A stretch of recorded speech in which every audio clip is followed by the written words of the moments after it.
ethical issue. Yeah. So we'll just have to deal with that this morning until I can figure it out. Any rate, there was an experiment conducted where 8 individuals lived on their own means for 2 years. And it was basically a caloric restriction experiment, if you will. And they improved their physiology substantially over the course of that a 2-year period.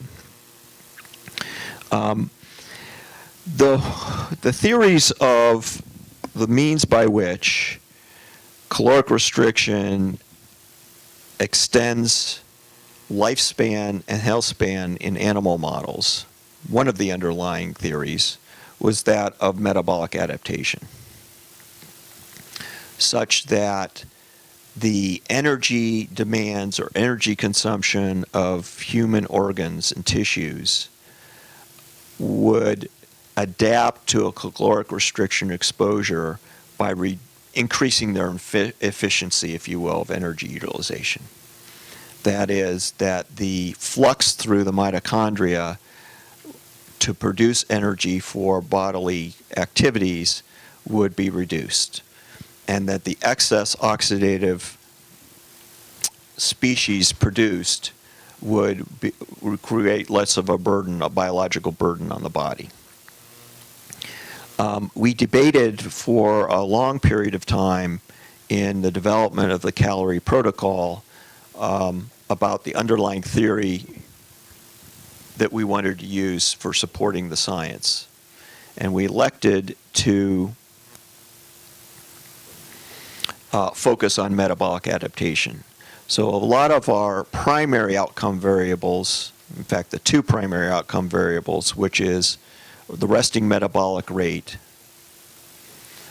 and the core body temperature, were designed to test whether or not in humans over the course of 2 years we could detect metabolic adaptation in those 2 parameters. The resting metabolic rate being reflective of, when normalized to body mass, being reflected of the efficiency, if you will, of a respiration, and the core body temperature being a regular observation in at least rodent species of the effects of caloric restriction. And in fact, in the cronies, which Luigi has spent a good deal of time studying, they have a reduction in core body temperature.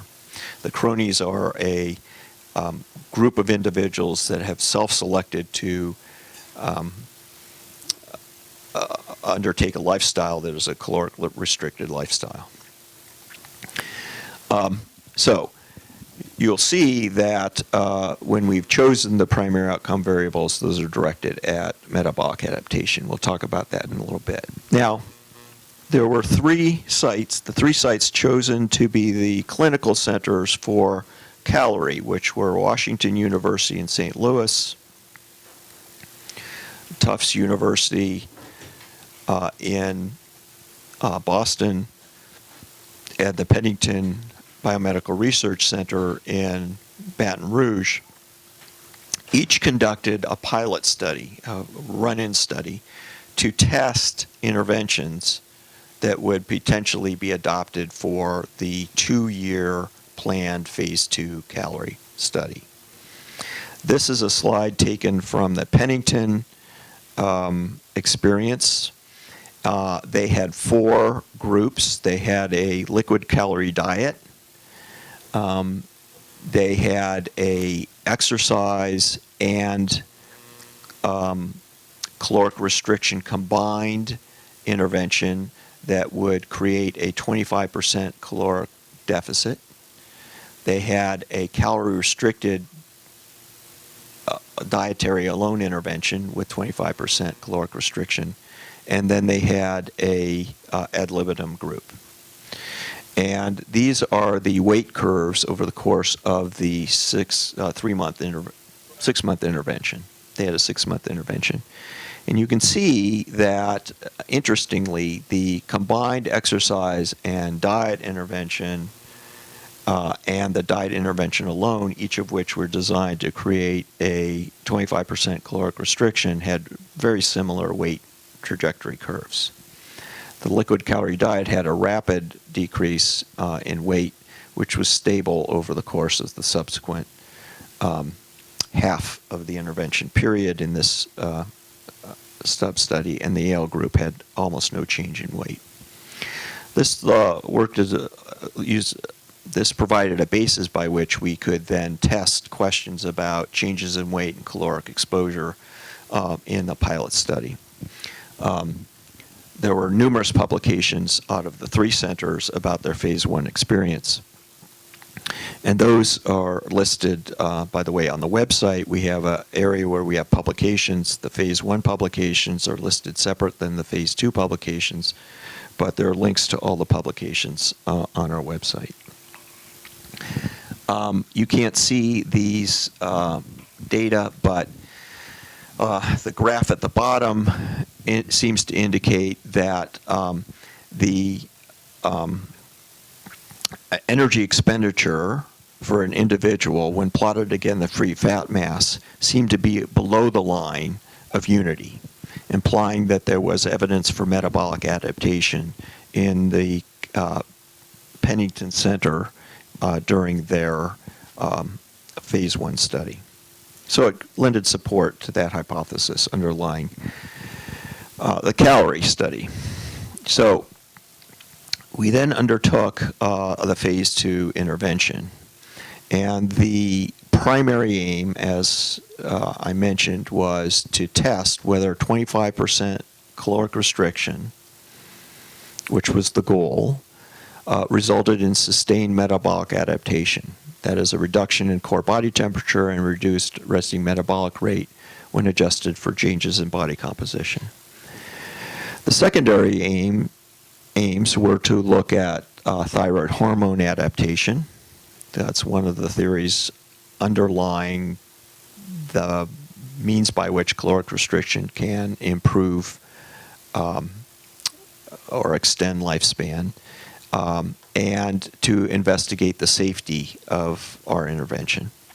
And then we had several tertiary or exploratory aims, where the outcomes were body composition, serum hormones, inflammatory cytokines, plasma growth factor concentrations, risk factors, cardiometabolic risk factors for atherosclerosis and diabetes, measures of oxidative stress, immune function, a number of psychosocial outcomes, very deep profiles in these domains of psychological, quality of life, and cognitive function, physical function where VO2 max, muscular strength, and endurance were outcomes, and I already mentioned the cardiometabolic risk factors.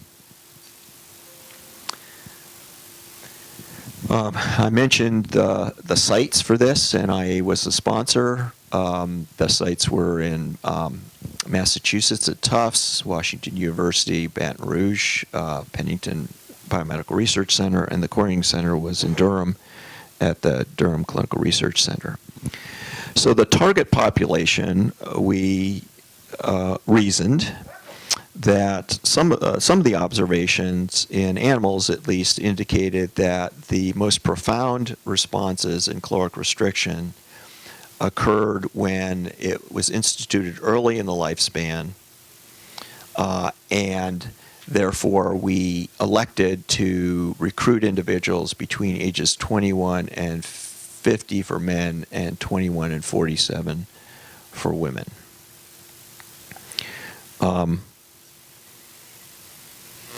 The reason for the reduced age in women had partly to do with trying not to interact with the menopause.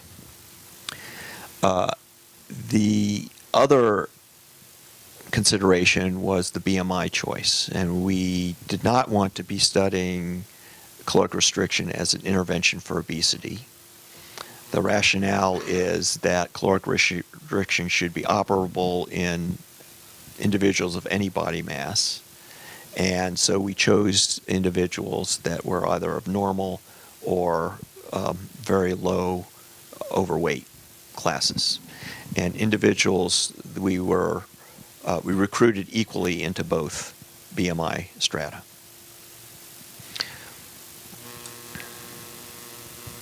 This is the consort diagram for the study. This is available on the website. It's often going to be required for publications if we're using that. But to simplify it, my bow to Cy for developing this slide, it makes it very simple. And we will post this on the website as well. But the bottom line is 1,069 individuals at the 3 sites were brought in for screening. That's not the number of people that were contacted. The number of people contacted were 10 times that many. But in a phone screen, at least 1,069 individuals appeared to be able to qualify. Now, what happens is people report their weight and height, and you get them into the center, and you find out that they've underreported their weight and overreported their height, which is a common experience in clinical trials. 238 individuals were deemed eligible. For various reasons, 18 were excluded during the initial assessment phase, and 220 individuals were randomized. 218 were actually enrolled, and 188 completed. That's a 13.8% dropout rate in a very intensive 2-year intervention. That is a remarkable number. People who do lifestyle interventions will tell you. So we work very hard to keep people in this study. And there was very intensive contact